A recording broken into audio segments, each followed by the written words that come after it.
and welcome to Terri and I were just talking. It's our 10-year anniversary of when when I met. We're gonna mute all of you, or Tammy's going to, so that there's no ambiguous. Yeah, it's a 10-year anniversary of when we first met, and Terri came to Gateless Retreat, which if you haven't come to a Gateless Retreat, please come. I know they get filled up really, really quickly, but let me know, send you something. But anyway, I found her testimonial from 10 years ago. I used to send these kind of questions out after you guys went to retreat, so I could figure out what was happening, how you felt and everything. I don't do it as much anymore because they sort of similar, but I said to her, so this is Terri Trespicio, everyone. Hi. If you don't know her already, she's amazing. She's an author, speaker, and she runs the Gateless Studio, which a lot of you have experienced or know about, which is a writing room that you can drop into as many as 3 times a week and write live with Gateless teachers. And it has really transformed people's lives to be able to write live with other people. There's a lot of science around that community and goal setting. But also it's sort of like exercising with other people, like, oh, finally I'm actually writing when I wasn't writing before. So the New Rule Studio, it's called, and we'll put a link to that in the chat. But when she came to me, she came as a referral from someone else. And we all met at this Rhode Island beach house that was owned by an agent that I was friends with, that I'm still friends with, who's now a small press publisher. And I didn't know Terri at all. And we got into the first writing salon. You know, we had dinner and it was so fun and everything. Oh, somebody's singing. Leslie's singing. And we got into the first writing room, and Terri was, and I told everyone about Gateless and how basically we write and then we read aloud and then we tell each other what's working and what's strong. And I kind of described the brain science around this, that what you focus on grows. So you don't want to focus on the things that aren't working, because then you'll be kind of fighting the current. And Terri was like, I could see her look, and it was sort of like a cross between condescending and complete disbelief. I was like, I signed up for this thing where she goes, well, then how does anyone get any better? And I was like, just watch, just wait until Sunday. It was Thursday night. And then by the time she left, I mean, her testimonial, I was going to try to read it to you guys, but it's so effusive. It's like, I'm uncorked. I can do anything. She's so excited. So yeah. I was like flying out of there. I was like post-coital. Like, it was just like, I felt like someone had, like, when I imagine I didn't get my Reiki channel unlocked. I imagine it was like my writer channel was unlocked, and it was like, like, I just felt so different when I left. And when I came, I was like, what the hell is this bullshit? Right. I was like, what are we doing? Like, stop being so nice to me. You don't even know me. Is she for real? Like, this isn't real. I suck. This can't be true, because I fucking suck at this. And it's been so long, and I'll never do anything with it. Clearly, I had a million ideas. Not one of them original. And not one of them hasn't been said before or since. Right. That's how you feel. So when people think I don't know, I get it. I really get it. So how did you get it? How did you say, the way you described it was a CEO in your head that was like the critic, but how would you say, I mean, now it's 10 years later, but in those 4 days, like by the time you hit Sunday, the CEO in the head was gone. So, I mean, you know, obviously it comes back, different iterations. Oh, yeah. Lives, but like, how do you think since then you've been able to work with it? Like, why do you think that because you are someone, Terri, who's gotten a lot done in terms of their writing, in terms of what you do for other writers, you're able to encourage other writers to keep going. You understand this process now, and you believe in the brain science of Gateless. How do you work with your critic? Tell us a little bit. Well, the operating term there is work with, because you can't fire him, her, them, however your critic identifies. You can't get rid of them. And so the difference is, I still will be occasionally mean to myself, as we all will. We hear that voice, but you just recognize it as something that's separate. And sometimes, and if anything, if you forget, you have people in this community who remind you.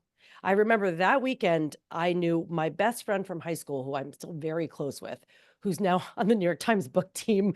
She had either gotten the deal or was publishing her first novel. And I was like, my friend is publishing a novel. How cool is that? I could never do that.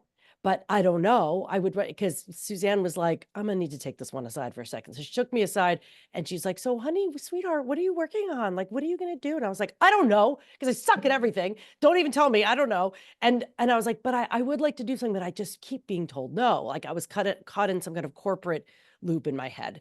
And so all you have to do is, it's not like judo, like, oh, you need to know how to do these moves to fend off your critic. It was simply really an awareness of like, oh, like I knew intellectually if you had said, you know what the critic is and how, yes, yes, yes, I get it. I understand all of it. But until you really realize that it is separate from you and that you don't have to go along with it. But let me tell you, lest you think that I am just healed of this and I just prance around writing, I'm in a bit of a dip of my own. It goes like this. And recently I found myself saying things that weren't true.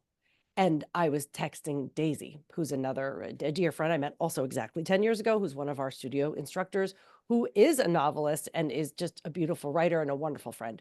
And I wrote to her because I'm also like toying with and playing around with a novel. Certainly don't have it all laid out, but I've been writing toward it. Let's just say that you get in the boat and you just kind of row in the general direction. And I wrote to her the other day. It was not that long ago. And I was like, I just have a feeling, and this is where the critic is very tricky. I projected onto her and I said, Daisy, I just feel like I feel a desire to do this. I feel an excitement around it, but I don't know that I believe I can really do it. And I believe I'm going to let you down. And she said, what is this? I said, I just feel like, we started this together and you're always going to, I'm telling you, this is how I'm telling you this will not go away. It was like, but you're going to feel bad for me. And I don't want you to. I said, I feel bad that I'm going to disappoint you because we did this together and I'm not going to be able to do it. And she goes, you really need to stop. We're going to have to talk about this as a critic. And I was like, whoa, like, it's almost like you're drunk. You drank too much. Like you need to like shake out of it. And I was like, oh, right. But you needed another person to overpower this beast in your head, Yeah. And it goes, Yeah. because there'll be times when I leave retreat and you can't tell me I can't do anything. I can do anything. But there is no constant you where now I'm confident and now I'll always be confident now. It's not like that. And that's okay. I love that I have the people that I can go to and say to her, I'm going to let you down. Since when is Daisy like holding? Yeah, you are. You probably are going to let me down. She was like, this is crazy. What are you saying? And I was like, because I look up to her too. And I admire what she's done. And I felt like, oh God. And then I even got like weepy. You let it pass like a mood. And Yeah, so when I hear it, you let it pass. you didn't, excuse me for interrupting, you Go didn't ahead. let it pass, right? You talked to a gateless teacher. And Oh, I yeah. think the thing about the culture that we run into again and again and again and again is that we believe the critic. We believe it. It's something that we've held up as the truth. As the sort of, if you want to go through and become successful as a writer, you have to believe in criticism. You have to get a very strong, tough skin. You have to get a strong constitution to eat this critical, voice so that you can like manifest what you want to on the page. There's a lot of belief and idolatry of this critical voice, which is illusory, right? It's a bunch of conditioned voices that we've swallowed all lives. And Daisy is a gateless trained teacher. She is teaching in the studio. She is versed in being able to recognize that that's your critic, right? Whereas somebody that isn't versed in that and still believes in the critic, still has a commitment to it, would say like, well, maybe you shouldn't do the novel, or maybe this isn't, Right. you know what I mean? So she But didn't trying to help. or try to help, try to fix you, try to give suggestions, try to give advice. But what she did was she separated Terri, the writer, who she knows is fantastic, and your novel is like blowing me away every time you write in retreat or in the academy. So I know that it's the critic too, but she was able to parse those two and say, this is the critic, here's who you are. And I think when we can come back to the essence of who we are again and again and again.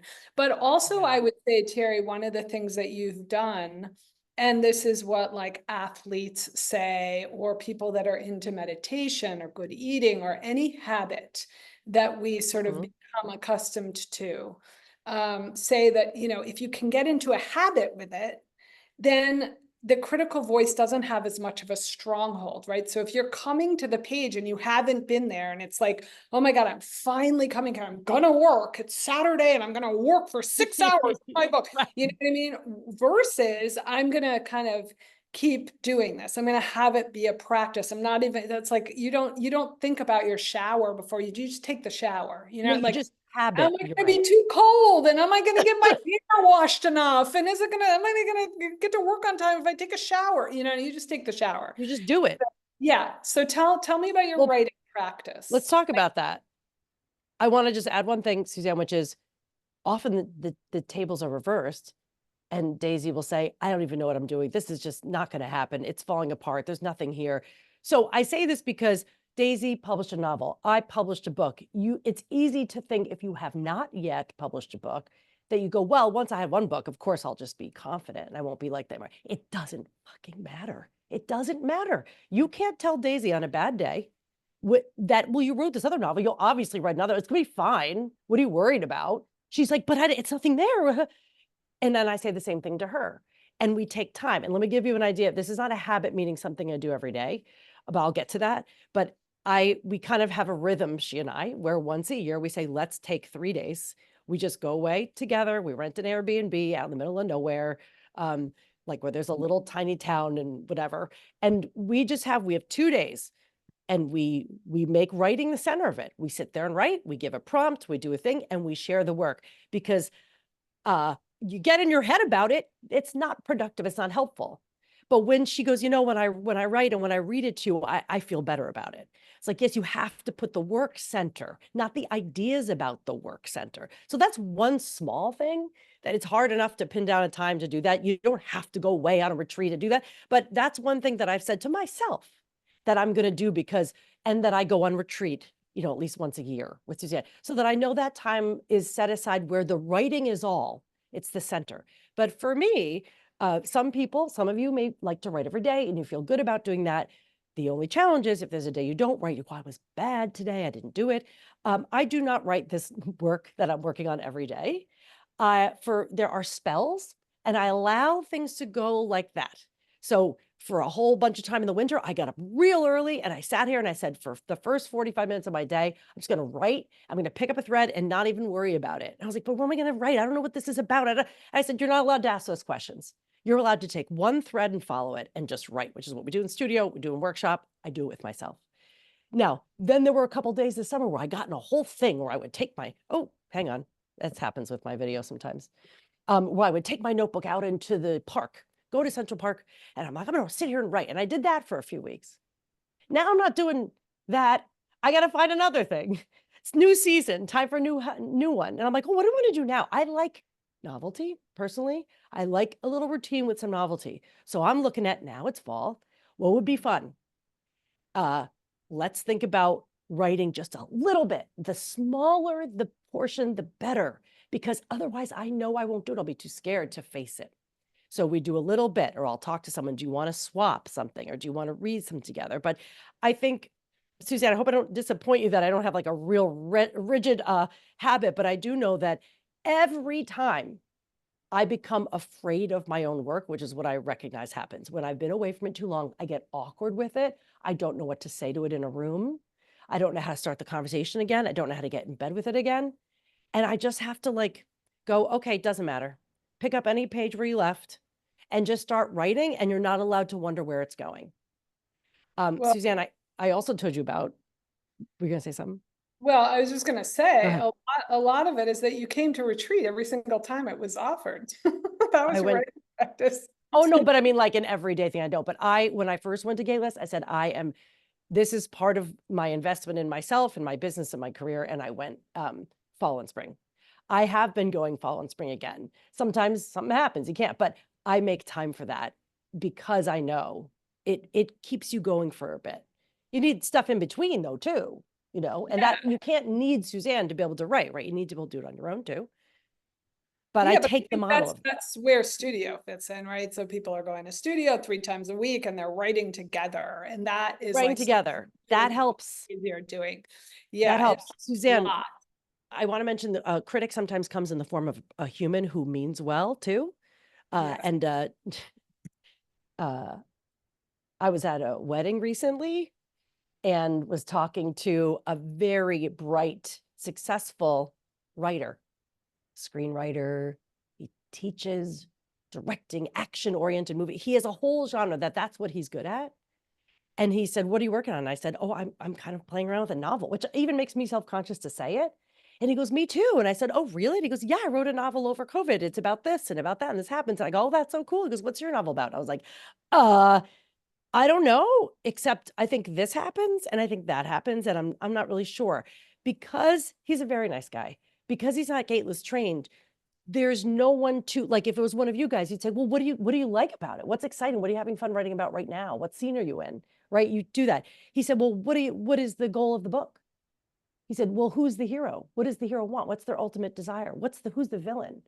And I said, "Well, I'm doing this thing that I'm kind of fucking certified in, where we just sort of follow our work onto the page." And I said, "I'm going to explore the character. I feel like I want to live in their life for a bit and then figure out what they want and then probably layer the plot in after." I said, "That's what I'm understanding works because I've been in the academy 3 times. Like, I know this works, but I'm not trying to tell him how to do his job."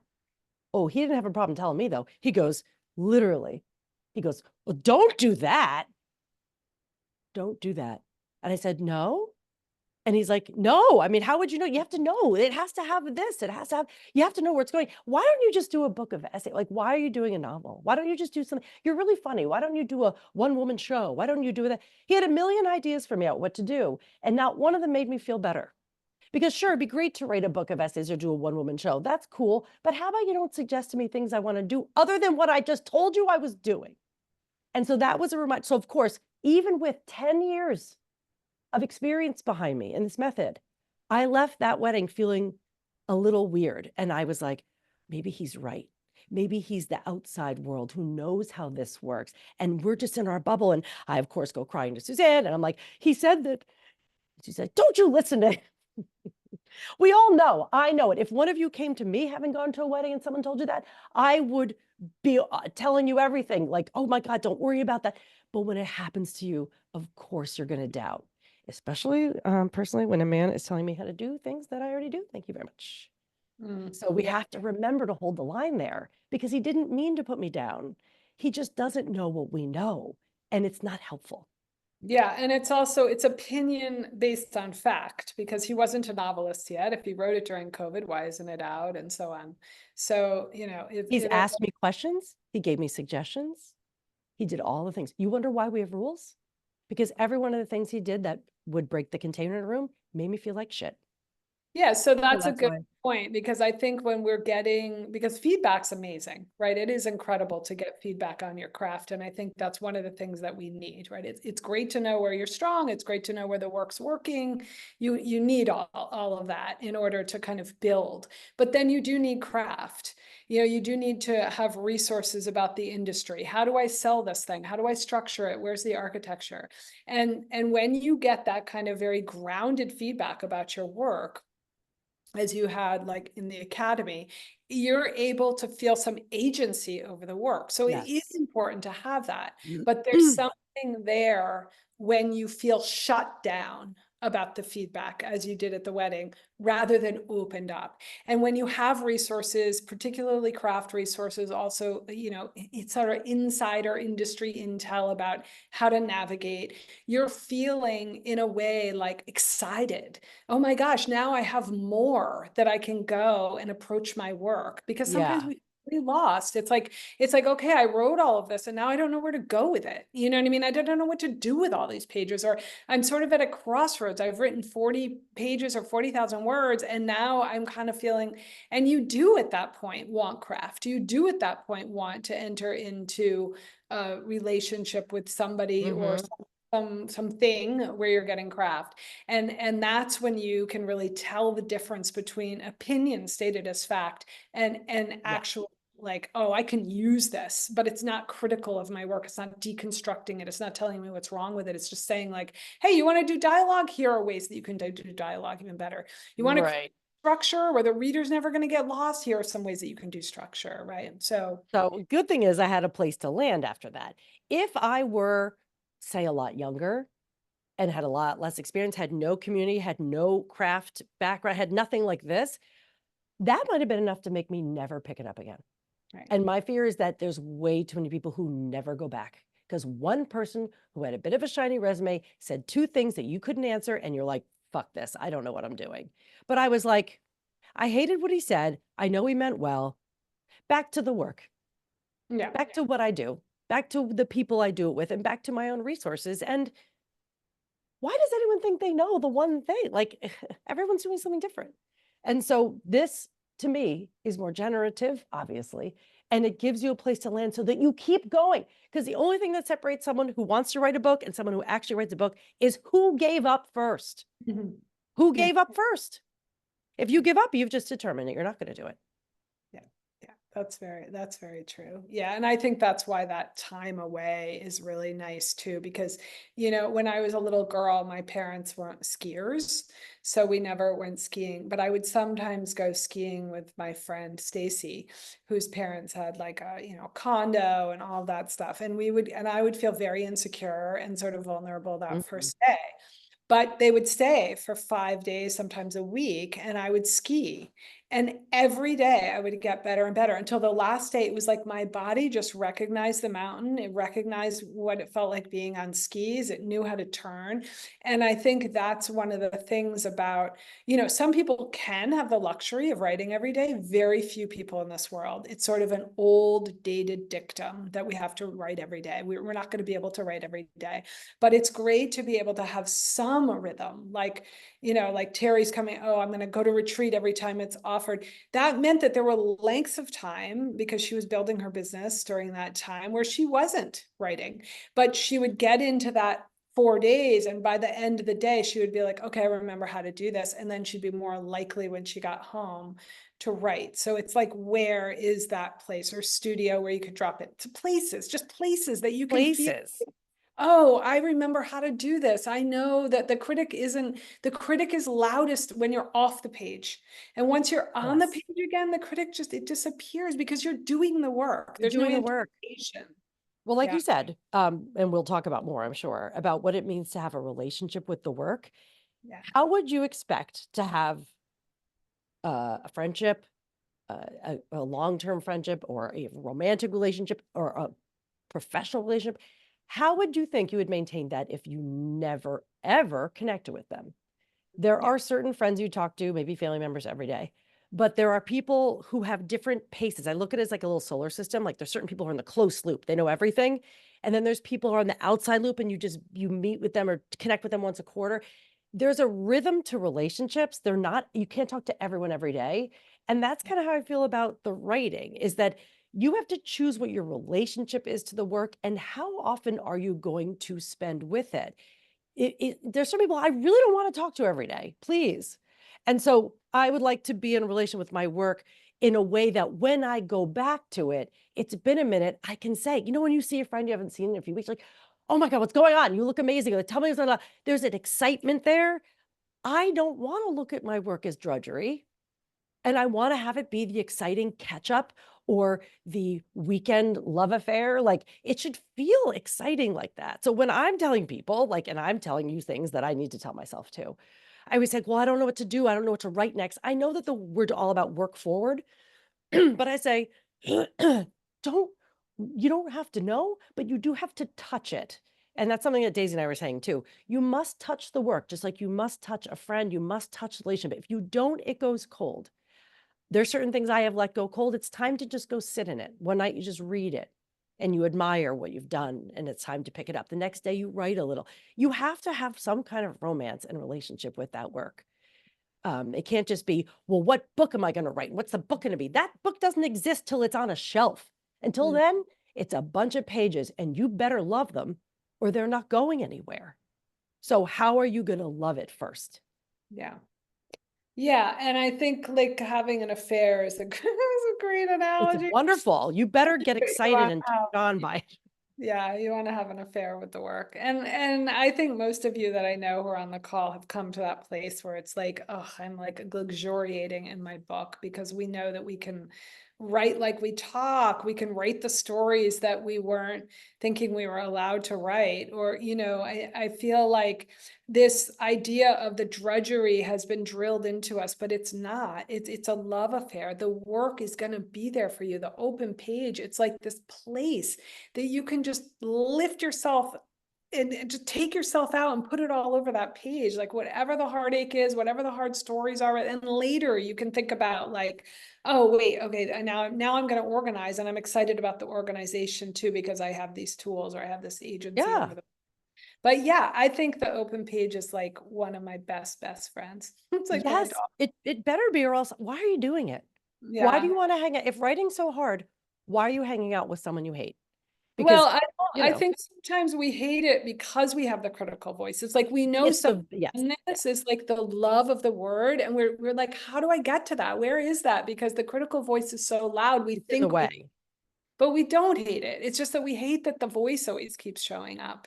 And that's the biggest thing. And someone on the comments and the chat wrote this really interesting comment, which was basically like, look at the work. I mean, basically she's saying, look at your own work gatelessly, right? Like when you write, Mm-hmm. go back over it. Like I met somebody at a party last night. And she was like, I wrote this story. I don't want to look at it because I know if I read it over again, I'm going to hate it. She said that to me. She's like, I want to read it over. And I was so excited when I wrote it, but now I'm like afraid. And I was like, of course you're afraid, because Mm-hmm. you're taught that you have to have this editor that comes in and is mean about your work when you read it over, but you don't have to do that. You can look at it and find every great thing about it. And that's actually with your brain chemistry gonna create better work in the end. That's what's so exciting about it. If you look for what's working, where the craft is, what you like, all the things that aren't quite working will just fall away, and you'll build a better story.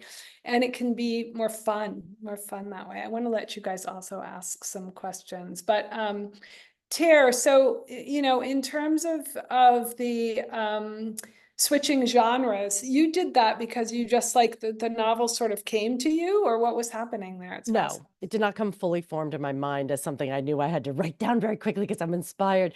It's more like I've been reading fiction my whole life. Like when I go to read something I really want to enjoy for its own sake, I like to read fiction. And I've always enjoyed it and thought, oh, wow, how did they do this? Or more, my critic says, see that?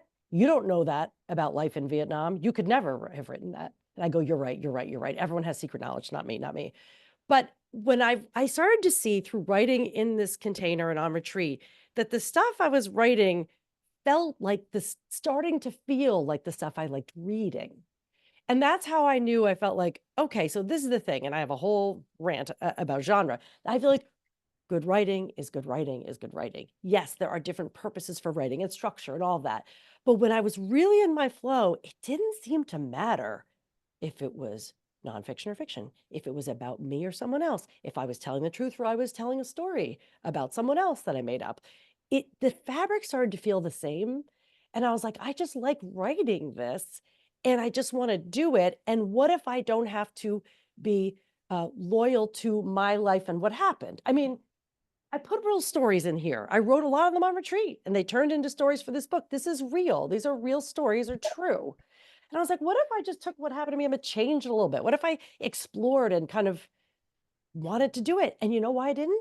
Because my whole life I said, well, no, you're a this kind of writer. You do this better. In an attempt to find ourselves, we can limit. So you're an essay writer. You were a magazine editor. You got to do that. You should do that. You're good at that. I said, but why couldn't I do this other thing? What's the difference between something I write that's about me and something I made up? It's the same. And last year I turned 50 and I said, let's fucking get over this. Like, it's now or never, bitches. Like, let's do it. If you're going to write something you want to write, just write it. Like, what are you going to wait till someone blesses you? And you have to go get your master's in fiction. I have an MFA too, by the way, which you don't need.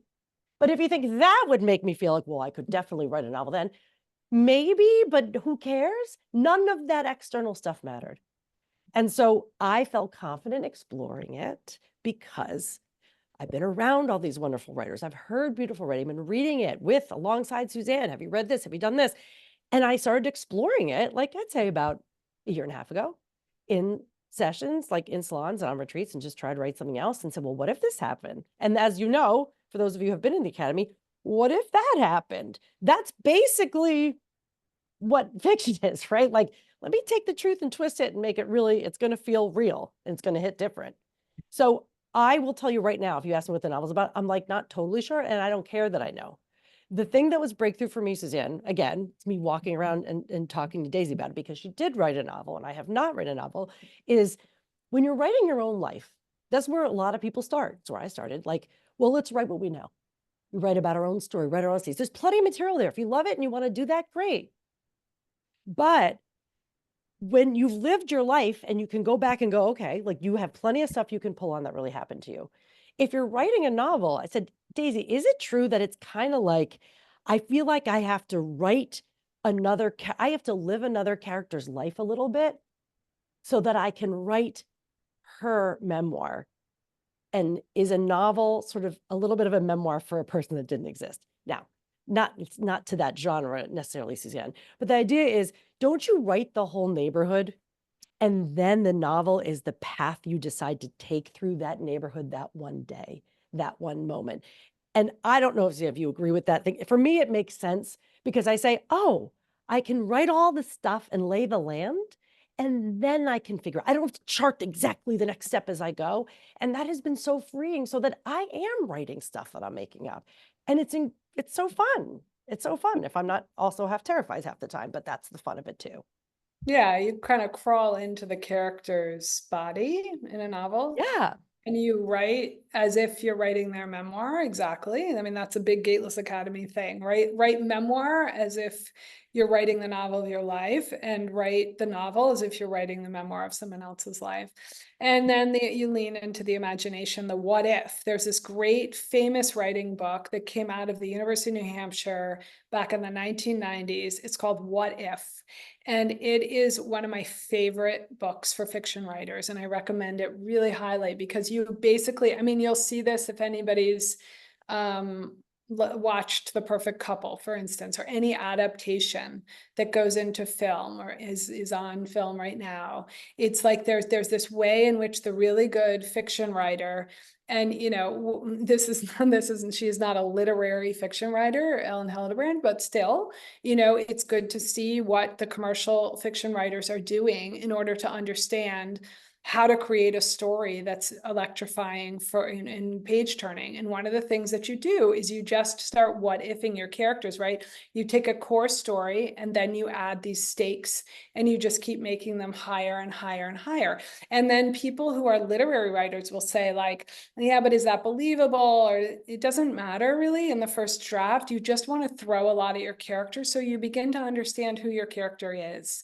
Who is this person? What do they do when they're faced with a fire? So to proverbial fire, real fire, you know, what happens when their kid is the person that has the gun for the school shooting? What happens? Like really just the what ifs and the what ifs of life. And one of the things that we did in our second teacher training was we looked at news stories and sort of how you can pull from news story these plot points, because nothing's more titillating than real life for fiction. It's like incredible what you can get in the world. So I love that. Suzanne, I have a metaphor. Yeah. And I'm thinking of it because actually John Lincoln was also at this wedding. He was not the person giving me advice about what not to write. On the call somewhere. He is on the call, but we were at this wedding and they had a bunch of yard games, and it was a huge jumbo piece Jenga. And so I hadn't played Jenga in a long time. And so we were playing it and I was like, just thinking now, I feel like at least what I understand of approaching this now is you don't go, what's the perfect Jenga structure? Let's build it from the bottom and have it be tippy top like this. You have to make all the blocks first. Then you stack the blocks. Then you start to see, well, what if this happens? Then it becomes its own shape every time because you got the stuff.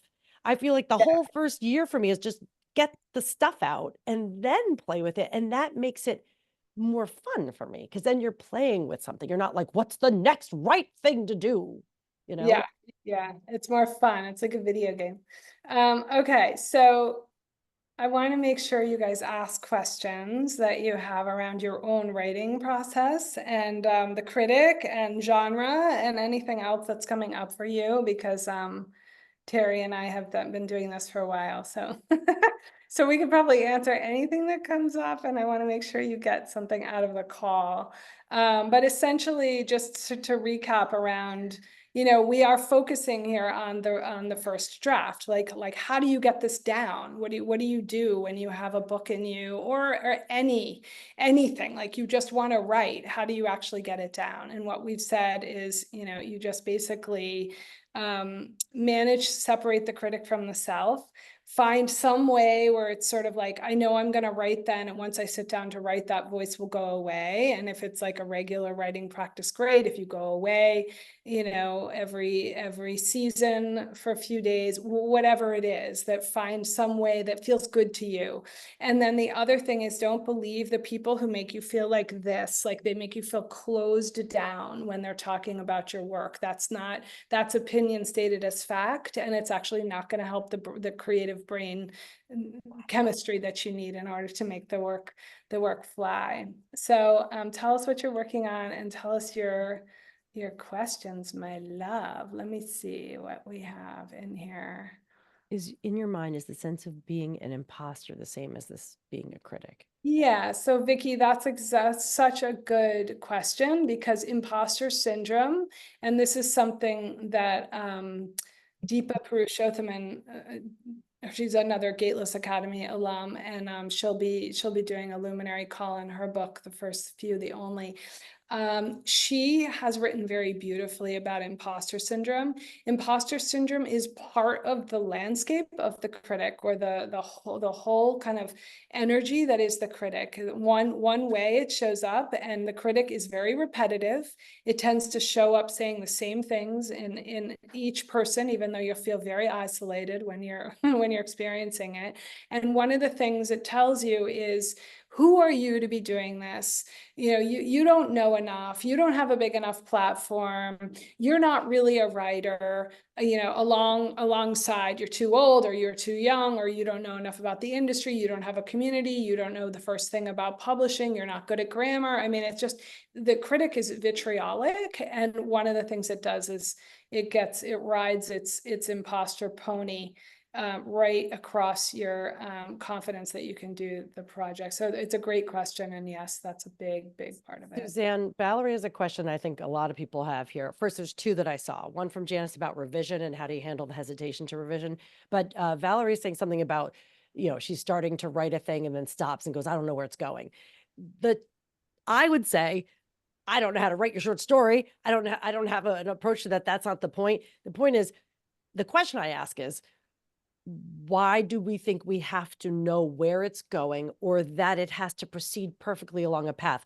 What would happen if you freed yourself up from the chronology of it and the linearity of it, and wrote the things that you see, taste, touch, smell, think you want to share, want to explore in a character?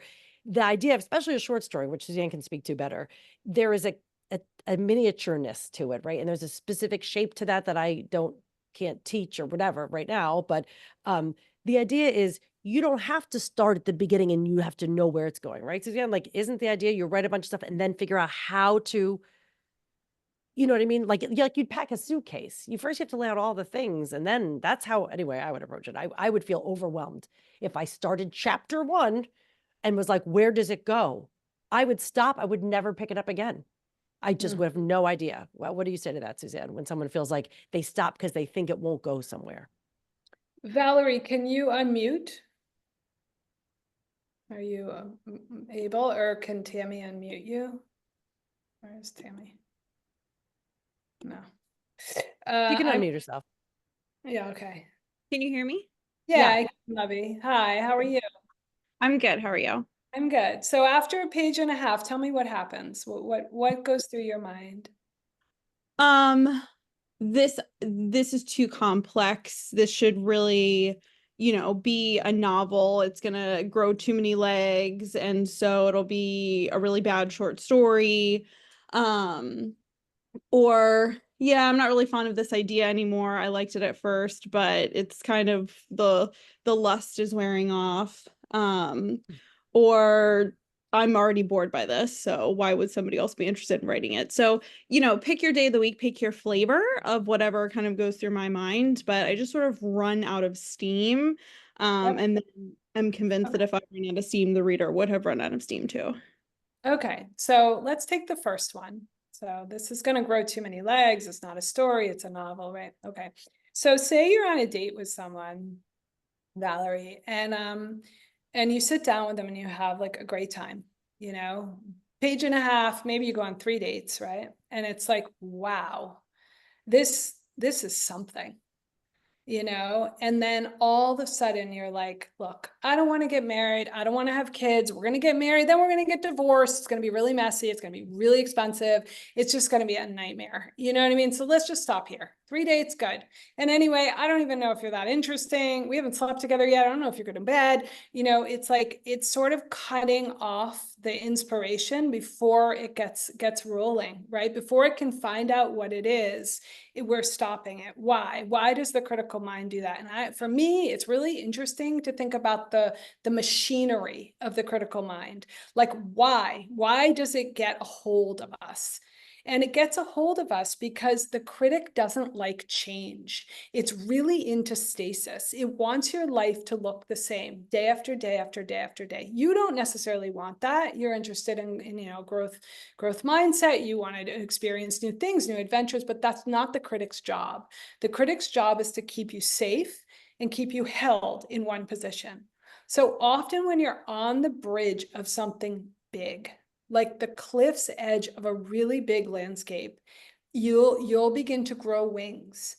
And immediately you feel like you don't want to fly because you're gonna fall. Something bad's gonna happen. I like this cliff's edge. I'm fine here. Actually, I'm gonna turn around. I'm gonna go back. I can't go back. I can't go forward. Oh my God, what do I do?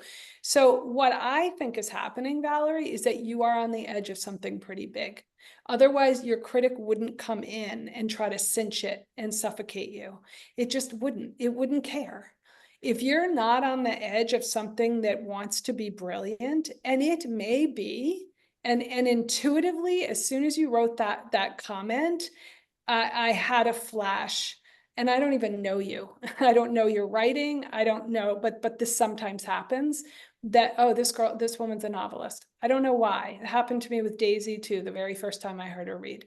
So it's like, we want to allow the writing to be what it is. The writing is like, it's like having a kid, right? And you want the kid to be able to be what it is. And like, it's 4 years old and it wants to be a doctor. And you're like, honey, don't be a doctor. You're going to have to go through 12 years of hell. You're going to get no sleep. And a lot of doctors get sued. And the poor little 4-year-old's like, well, okay, I guess I'm not going to be a doctor, but you don't know what that dream is going to create for that little boy or girl. So you want to allow it to grow legs. Be messy. Be as crazy with that story as you can. Let it go. Let it birth itself. Bring something else in. Oh my God, I'm going to collapse these characters together. How do they dance? How are they in relationship with each other? Have fun. Let it be the one place that you go that you don't have to have brakes and you don't have to have a steering wheel. You just get on the page and you go, honey. Go, go, go. You have something. Otherwise, that critical voice would be asleep, taking a nap, not giving a shit. So you make it, you go. This is something. I could feel that it's something. It's like in my lower belly, I can feel it. It's so important to just let the writing be what it wants to be. Don't interrupt it. Find it. Don't worry about it. What else do we have to do? Let it grow legs. Okay. And also just the idea of a short story makes us think like, well, you have to fit it in faster. It has to be a shorter arc. It's like writing does writing, as Natalie Goldberg says, right? It may be a short story, maybe something else, but you can always follow the work into the shape of it later rather than I only have 2 pages left of this short story that has to fit here. It's like, it's so limiting, Suzanne, Billy has Billy, your hand's up. Yeah. Hello. I'm new to this world, but I have a question for you. So I have wanted for a long time to write a story about my mom's journey out of apartheid. And now that I'm a wee bit older, I'm learning that it's not just about her journey. It's about kind of how I am walking in her footsteps as well, and the lessons and the learnings. Um, I love the idea of just writing, because I always feel like, well, I need to have the chapters and I need to have the order. And I love the idea of just throwing it in. So that's wonderful. Thank you, Terri, for talking about that. But do I need a book proposal? That is really just the question. Or do I just write the whole thing? Okay. I'm gonna answer this, Tara, just because I Of deal course. with book proposals.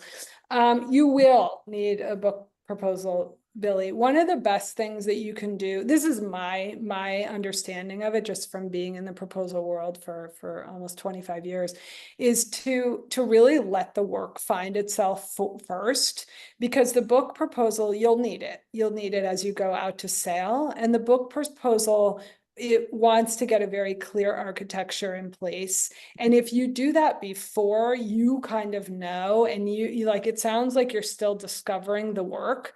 You know, you're discovering where is this story? Whose story is it? You know, how do I share this page with my mom and bring it into the contemporary, and also, you know, look at how the past impacts that. And it's beautiful what you're doing.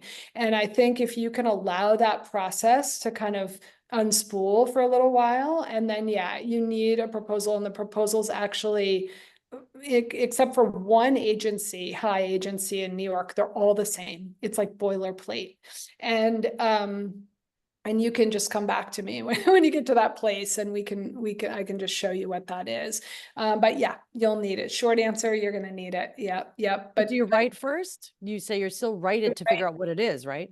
Yeah, you write first. So write your rough draft first if you can. You don't have to get the whole thing polished and everything, but you do want to know, what is this book? Where am I going with it? What's the structure? Right? And I started that. And I know I also have 3 hours of video of her history and living under apartheid and working with Nelson Mandela and all of these things. So I have to, yes, figure out how to bring it all together. Yes. Yeah, fantastic. That's just really great. I love it. Thank Yeah. you. Welcome to the world. Yeah, welcome to the friend. Suzanne, is there a minimum? I'm just pulling off questions I'm seeing. Is there a Yeah. minimum number of pages that should be written for publishing? Once you feel your memoir is written, what's your next step? No, there's no minimum pages. I mean, I would make sure that you have like 50,000 words, and you know, no less than 50,000 probably. So you don't want to look at it in terms of pages, you want to look at it in terms of words. And then no more for a memoir, really no more than 80,000. It should be pretty short and clean, but I would recommend highly not thinking about pages or word count until you get a rough draft down, because most writers will write close to 500 pages, and then they have that banquet, and then they pull from that, like, what am I really trying to say? Where's the repetition? How do I clean this up? But you want to overwrite at first, if possible. And I want to make sure we get to Janice too. Yeah, I was going to say that goes into the revision, because it's like when people say, well, I wrote it. I love when you talk to someone and they're like, I wrote my book, it's done. I'm like, okay, like, who can I talk to about it? I was like, oh, but you're sure it's done? Don't talk to anyone, because Yeah. you'll discover it's not done. There's a sense of like, how will I know it's done? And then Janice was saying, how do you fight that urge to like keep it, without the hesitation to undo now what you've done? Yeah, it's a good question. Really, revision is very scientific. It's mathematical almost. You really want to bring craft in, and that's how you know. So some people get into revision and they will be, I'm going to pull this. Oh, I don't know if I like this. And all of a sudden they're as confused as they were when they were trying to figure out where the story was, right? So what you want to do is Janice has taken the academy. So Janice, you go through the academy, those seminars from top to bottom. Like, you go through the whole manuscript and you look at the first part of it. Like, what are my beginnings? Like the beginning of the book and then the beginning of each chapter. Like, am I following those craft sort of pointers to beginnings? What about description? What about dialogue? You actually go through the book, not in terms of like, I'm at page 1 and I'm going to revise my book, but actually I'm at beginnings and I'm going to figure out what my beginnings are doing throughout. Okay, I'm at description. I'm going to look at each description. Do I need this? Is it following these kind of like these craft guidelines? And then you go to the next thing and the next. There's a whole thing on revision in the academy. Really look at it in a scientific kind of mathematical way. And that'll get you out of this thing of like, do I, don't I, I'm lost, I'm not sure, I have to get someone to, you have all the tools you need now for revision, and you just start with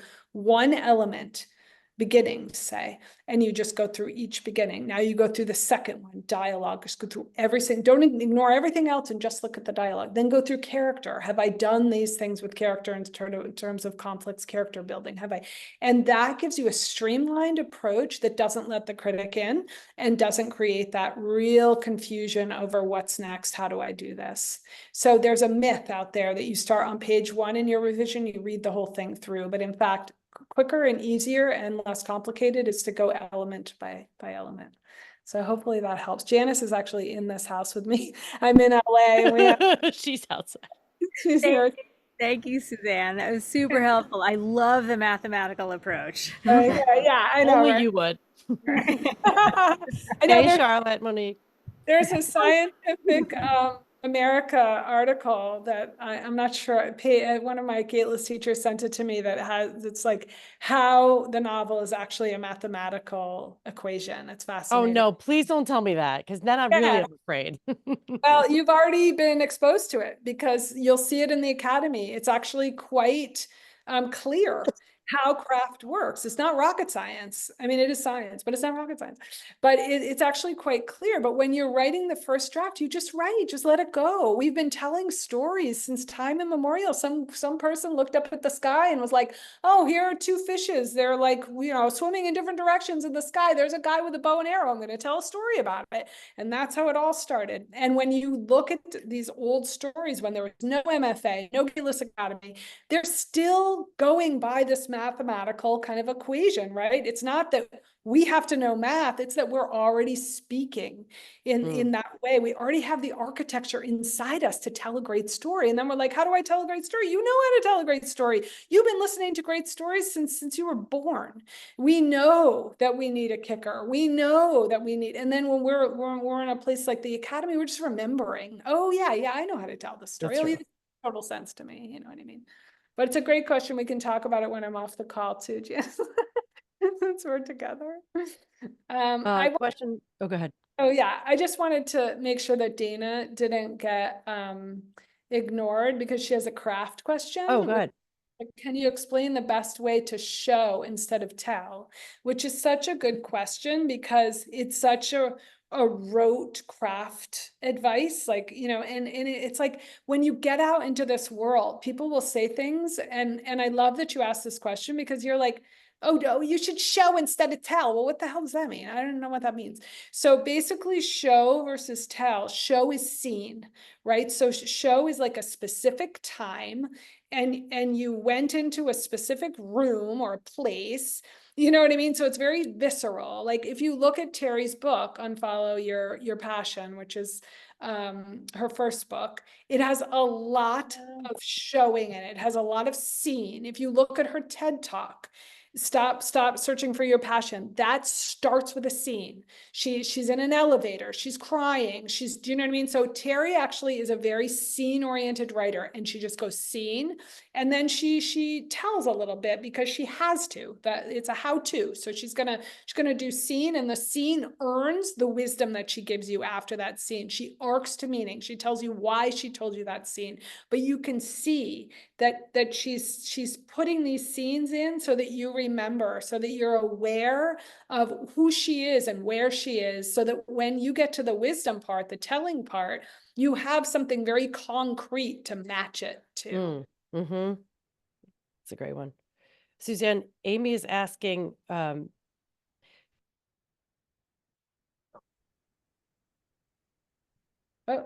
You're muted, love. I don't know why. Oh, that's all right. I'm back. The question is, how do you move forward for people who are working on drafts, who are looking to move a draft forward or revise a draft? They're saying, do I do studio? Do I do this? Like, you're talking about the academy, or are you going to talk about, what are we going to say now? Oh, yeah. So it depends where you are in the process. So this year, the Gateless Academy is where people build books together, right? So you're starting, you might have your whole first draft, or you might have an idea for a book. It doesn't really matter where you're starting, but you all get together and you're in this kind of ship together for 10 months and you build the book. And there's like, you know, luminaries like Terri is doing now, who kind of hold your hand through it and answer questions and all of that. And then there are, we do sessions together, and then you have these course seminars that I'm talking about with Janice. And in this process is also Studio, which Terri founded, which is this open writing studio.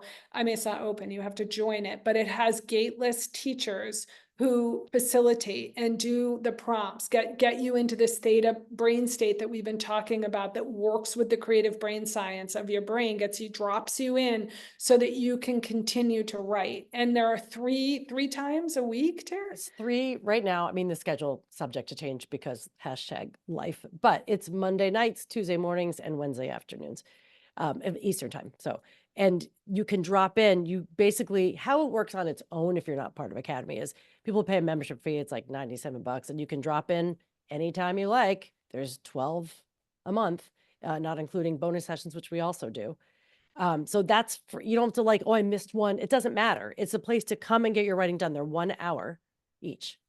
So that's how that works. But Suzanne will tell you how it works with Academy. Because if you're in the Academy, you got to keep writing. You got to do it. Well, I mean, I think that I've already got a full draft of my book, and I've got notes from an editor, and I'm just stuck. I can't seem to get into the revisions. I feel kind of paralyzed. And so I'm wondering, like, the revision process at that point, I don't know if I think I might be too far along for what you're talking about. Are there any other options? Well, that's not too far along, right? If you're doing okay. revisions, if you're doing revisions on your draft, it would never be too far along, right? Because that's what the Academy is. It's showing you how to revise and build the book. You have to know both at once.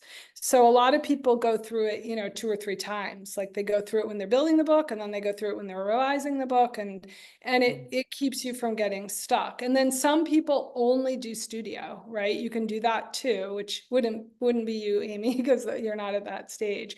But some people are just, they're like, they just want to keep writing. They want a group to write with, and then they wouldn't necessarily do the Academy if they're not building a book or revising a book. They would drop in and they would do the studio. A lot of people do that. So like, say you're creating content, you want a place to go to be heard in terms of your writing. You won't get to read aloud every single week, obviously, because you're with a group there, but it gives you a chance to drop in and write and create that habit that we're talking about, that routine, and you're doing it with other people. It's like getting an exercise buddy, and then, oh my God, actually I'm running. Oh my God, I'm up to 6 miles because I have these friends that I do this with, these people that I meet. I know when I'm meeting them. And what Terry's done is she's giving these other times. Some people come to 3 a week, and then some people only come to, 1 a week. It depends on what fits your schedule, but she makes it very affordable. And one thing that we try to do in Gateless is to create affordability for the writer. So the Academy, it's very like the monthly fee is very affordable. And then, studio is included if you're in the Academy. There's ways that we try to navigate it for writers so it's not overwhelming. I just talked to someone who hired an editor for $10,000 a day to work on their book idea. It's really obscene how much people are charging. Obviously, everyone needs to get paid, but you have a long road ahead. You know what I mean? You might want to do the Academy and then keep going with the studio and then do retreats. And we really try to make it, so that you're not like dying over here. One thing I want to add though about people working on books, it sometimes seems like, oh, studio is where you write the first draft, then you do the Academy. It's not necessarily linear. For some people it is. But there are people in studio who are working on books. And while we start from a blank page, every time you join a Gateless Writing Salon, you don't rewrite something you're in the middle of, you know what I mean? When we share, we hear from a few people. The goal of it, to get the most out of it, is you start from a blank page. However, if you're just, I'm not saying you, Amy, necessarily, but someone who's working on a manuscript and their editor said, this scene isn't working, or we need a scene where this happens, or this dialogue has a, I always tell people, come with that assignment in mind and say, okay, I'm in my novel. There's a scene where she goes to her ex-husband's house. What happens? I want to reimagine it. Whatever the prompt is, it doesn't matter in the session. You just say, I'm going to rewrite this scene. Because in my experience, all revision is rewriting. If you're in a copy edit stage, we're going to affix some periods and punctuation. That's something different. But I don't know how you revise without rewriting. And if there's a fear of breaking it, then it's going to be hard for you for anyone to revise. But come with your problems and issues and scenes and things you want to do and write them fresh. And then you work that new material into what you're doing. There's no only for this or only for that. That is the goal, is that you're going to need to rewrite stuff. And that's a great place for it too. Thank you. Thank you. Hi, ladies. Having problems conjuring the same sense of excitement about my writing that I had at retreat. Oh, it's that, Jillian. Hello, Jillian.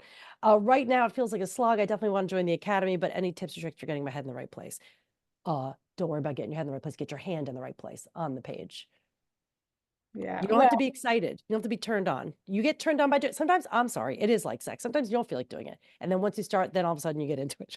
That's sometimes what it's like. Sometimes you got to give yourself a minute. Or do you think? Maybe Suzanne thinks you have to be excited. I don't. I just have to decide I want to do it. I think there are questions we want to ask ourselves, right? When this starts happening, like what is interrupting? Because one of the things about writing is that you do want to cultivate in a relationship with the self, right? You're ultimately on that page with one person, yourself. And so you want to find out by going off the writing page, ask yourself some questions. What's happening? Why am I not excited about this? What are the belief systems that are coming ahead? The very first seminar series that we have in the academy, the first thing as we do as a group together is talk about this, the critic. How do you manage this? Because if you're not excited and you're not getting into it, the critic is somehow at work. So you want to sit down. We have a whole thing that we do with the critic on the academy, because if you can't navigate the critic, it's very hard to go to the next month. It's like so much is in there that we are not conscious of. And part of our relationship with ourself and getting to the page is becoming conscious of those voices in the self that are keeping the creative rooms closed. There are a lot of rich, beautiful rooms in the self that want to come open, and the guard at the door is slamming them shut. And what you want to do is ask the guard at the door some questions. Why don't you want me to write? Who are you? When did you start? Why are you not excited about sitting down to the page? I want to write. I'm a writer. You're a freaking beautiful writer, Jillian. It's incredible what we saw out of you at retreat last year. It was like you blew us all away. We all fell in love with you. So it's like really coming to meet that voice, to find out what it wants to say, where it's from. It's not you. It's a conditioned voice from the overarching culture. We have been acculturated to it since we were in, the first time we went to school and got the red X. So it's in there, and we want to talk to it. We want to hear what it has to say. It's usually extremely repetitive, like we said, and it has very little actually to say, but it is fierce and vitriolic and abusive, and you really want it to talk itself out so that you can find the person inside you that is the creative that rises to say, no, you're wrong. This is not true what you're saying about me. It's not fair that every time I sit down to write, you come and try to interrupt me. I understand you're afraid, and I understand you have a lot of things that you want to say to me that you think are true, but I am going to tell you I'm a writer, and I want to do this in all my life. This is the one thing that I care about. So please do not interrupt this process. What do I need to say to you so that you step aside?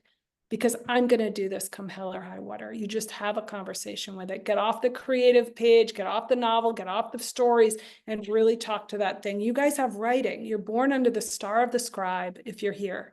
And in order to really, really follow that star, You want to really do business in a conscious way with the voice that's coming in, because you know what that voice is? It's the system that is ruling this world right now. It is a white supremacist patriarchal system. And this is not to be political. It's just the freaking truth. We are born to believe that power is out there, that somebody can tell us what to do and how to do it. There's a right way or the wrong way. There isn't. You know what's right? The fact that you have a unique, incredible voice inside you. You have something to say and a story to tell that no one, I can promise you, no one else has. You have a voice that no one else has. And that voice wants to rise. And every time you're having to do business with the critic, you're doing business with the oppressor. So get that shit out. Ask that voice what it is. Who are you? Why are you oppressing me? Tell me where you came from. Let it abuse you so that you can say, I am not afraid of you. And I want to do business with you because I have stuff I want to say, and time is a wasting. And Terri, I think you're one of the one of the bravest writers in terms of being able to do this and keep your work going. Thank you. Switch genres and create a book that's really helping. Unfollow Your Passion, you guys, is one of the best writing books out there. Basically, what Terri is showing you to do in that book is to say, you know what? I don't need to get to the finish line. I just need to take one step, and I can do that step. And in every chapter in that book, she has a writing exercise, because writing is the engine. Once you know how to write, once you can sit down and do that work, oh my God, the world opens. It's like once you give yourself to your writing, the writing gives you 1,000,000 gifts in return. It is the most incredible medium. And don't ever let anyone tell you you're not enough and you can't do it. You can. I have seen it over and over and over again. I've been in this industry for 2.5 decades, and I have had thousands of writers come to me and say, I can't do this. I'm not enough. I'm too young. I'm too old. I don't have enough experience. I suck on the page. Someone told me in 5th grade that I wasn't a good writer, and I believe them. I know. I understand. And you know what? You can get through that. If you're here and you want to write, no matter what it takes, no matter what you do, just find your way to the page and tell that story. Tell the story. Terri, do you have anything to say in closing, honey? I'm sorry if we didn't get to all the questions. You can always write to us, to me. You can write to me, Terri.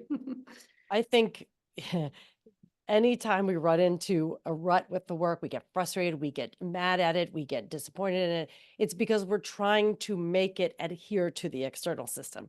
We're trying to be like, why don't you do what everyone else says you should do? When you'll feel most in your flow is when you disregard all of that and you actually just write. It feels really good. Like you can trust your body knows when it needs to sleep, and it also knows when it hits on something. If you do what you think you should do and you're feeling mechanical and frustrated, how can you get back into that body? Like that's why we love doing a little meditation at the beginning of a session, because I always say, like, if you want to move people with your work, you must be moved by it. And in order to be moved by it, you have to be in here, not just here. Yeah, exactly. It's really sort of so well said. Sensual process, like it really is, but you've got to trust. And as soon as you say, how do I do something that someone else will buy? How do I get someone else to like it? You've left the building and you're not there anymore. So trust yourself that this is where your power and voice, it's where they come from. It really is.